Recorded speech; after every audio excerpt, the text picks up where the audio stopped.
সাদা পোশাকের ক্রিকেটে তাকে বাংলাদেশের অন্যতম সেরা ধরা হয়। মনে করা হয় টেস্টটাকে তিনি আসলেই টেস্টের মতো করে খেলতে পারেন। পাকিস্তানের বিরুদ্ধে মিরপুরের প্রথম দিনে নার্ভাস 90 ফিরলেও নিজের জাত যেন এর আগে আরও একবার চেনালেন মুমিনুল হক।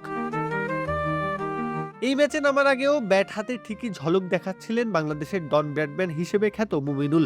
আগের 3 ইনিংসে পেয়েছিলেন অর্ধশতকের দেখা। সেই ধারাবাহিকতা বজায় রইল পাকিস্তানের বিরুদ্ধে গ্রীষ্মের দুপুরেও।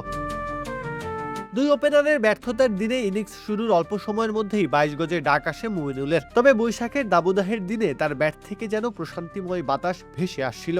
দলের প্রয়োজন মতোই খেলে গেছেন পুরো ইনিংস ধরে। অন্য পাশে অধিনায়ক নাজমুল হোসেন শান্ত আক্রমণ করে ব্যতিব্যস্ত করে গেছেন পাকিস্তানি বোলারদের।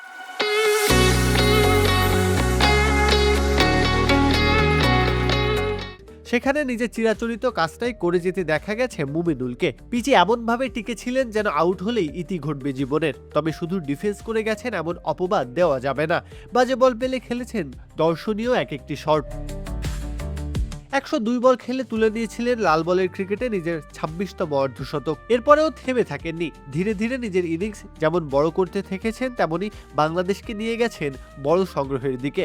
200 বল খেলে শেষ পর্যন্ত থামতে হয়েছে 91 রানে। এই নিয়ে শেষ 4 ইনিংসে 3 বার 80 ঘর পার করে সাজঘরে ফিরেছেন মুমিনুল। 80 পার করেছেন কিন্তু শতকের ঘরে পৌঁছাতে পারেননি, এমন ঘটনা এই নিয়ে এই বাঁহাতির ক্যারিয়ারে ঘটল 8ম বারের মতো। সেঞ্চুরির এত কাছে গিয়েও মুমিনুলের ফিরে যাওয়া যেন অপেক্ষার পলক বৃদ্ধি করে। তবে শতক স্পর্শ করতে না পারলেও বাংলাদেশ শুরুতে যে ইনিংস বিপর্যয়ের ভয় পেয়েছিল তা থেকে ঠিকই বাঁচিয়ে দিয়েছেন মুমিনুল। প্রত্যহ কাব্য, খেলা ৭১।